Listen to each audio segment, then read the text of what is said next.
بسم اللہ الرحمن الرحیم۔ السلام علیکم۔ آج ہم آپ کو اس ویڈیو میں ابلیس کے پوتا حامہ کے بارے میں بتائیں گے کہ وہ آج کس جگہ کس حال میں ہے اور کون سی امانت اس نے نبی اکرم صلی اللہ علیہ وآلہ وسلم کو تک پہنچائی تھی۔ تو چلیے شروع کرتے ہیں آج کی اپنی ویڈیو شروع کرنے سے پہلے ہم آپ کو شیطان کے بارے میں یعنی ابلیس ملعون کے بارے میں بتاتے چلیں کہ حضرت سورہ حجر آیت نمبر 27 میں ہے کہ ابلیس جنوں میں سے تھا اور جنوں کو آگ کے بھڑکتے ہوئے شعلے کے کنارے سے پیدا کیا گیا۔ کہا جاتا ہے حضرت ابن مسعود رضی اللہ تعالی عنہ، حضرت ابن عباس رضی اللہ تعالی عنہ اور دیگر صحابہ کی جماعت اور سید بن مسیب اور دیگر اہل علم نے کہا ابلیس آسمان و دنیا میں فرشتوں کا سردار تھا، یہ 400 پروں والا تھا۔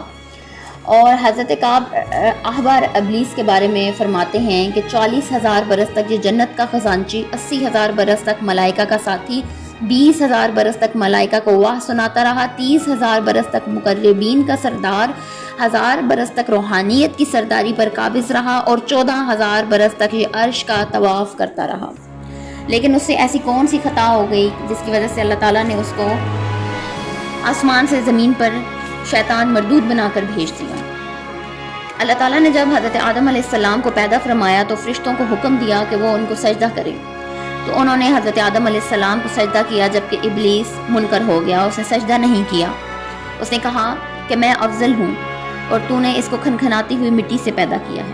تو اللہ تعالیٰ نے اسے اس غرور و تکبر کی وجہ سے شیطان مردود بنا کر عرش سے فرش پر اپنی لعنت بھیج کر دنیا میں اس کو بھیج دیا۔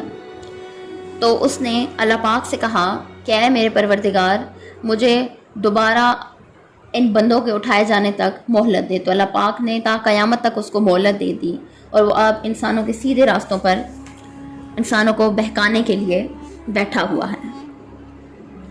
تو چلیے شروع کرتے ہیں اپنا وہ واقعہ کہ جب حضور نبی کریم صلی اللہ علیہ وآلہ وسلم کو صحابہ کے ساتھ ایک پہاڑ پر بیٹھے تھے تو آپ نے دیکھا کہ ایک جھکا ہوا ضعیف جن وہاں پر آیا، تو آپ نے اس کو اس کے حلیے اور آواز سے پہچان کر کہا کہ کیا تم جن ہو؟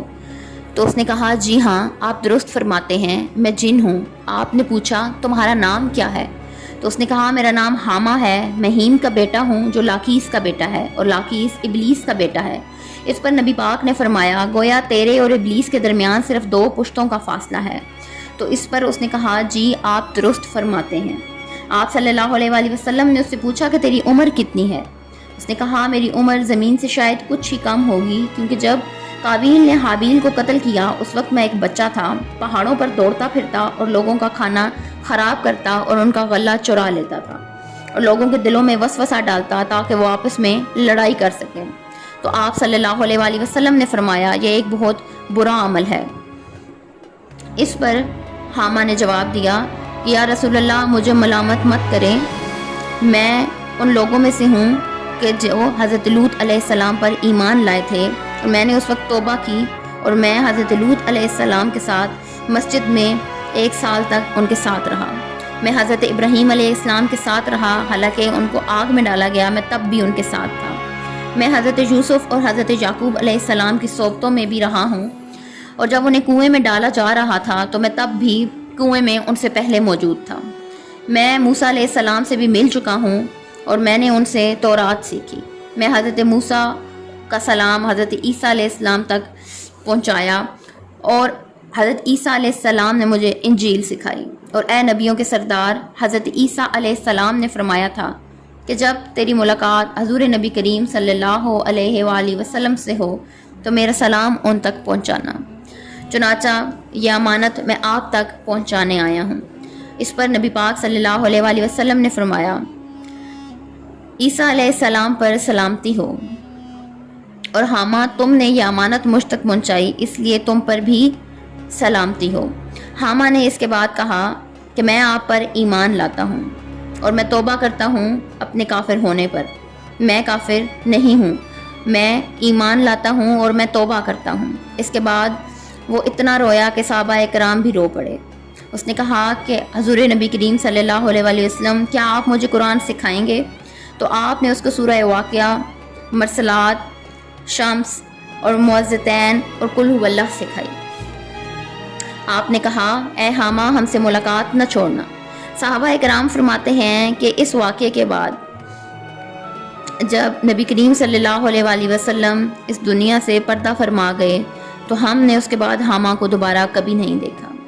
حضرت عائشہ رضی اللہ تعالی عنہا سے منقول ہے کہ نبی کریم صلی اللہ علیہ وآلہ وسلم نے فرمایا کہ حامہ جنت میں ہے۔ بلا شبہ اللہ جسے چاہتا ہے ہدایت دیتا ہے۔ ہدایت اور نور اس مخلوق کے لیے ہے جو دل سے توبہ کرتی ہے، چاہے وہ خدائی کا دعویٰ کرنے والا فرعون ہو، اس کے گھر میں رہنے والی آسیہ ہوں، یا حضرت لوط علیہ السلام کے ساتھ رہنے والی ان کی بیوی ہی کیوں نہ ہوں۔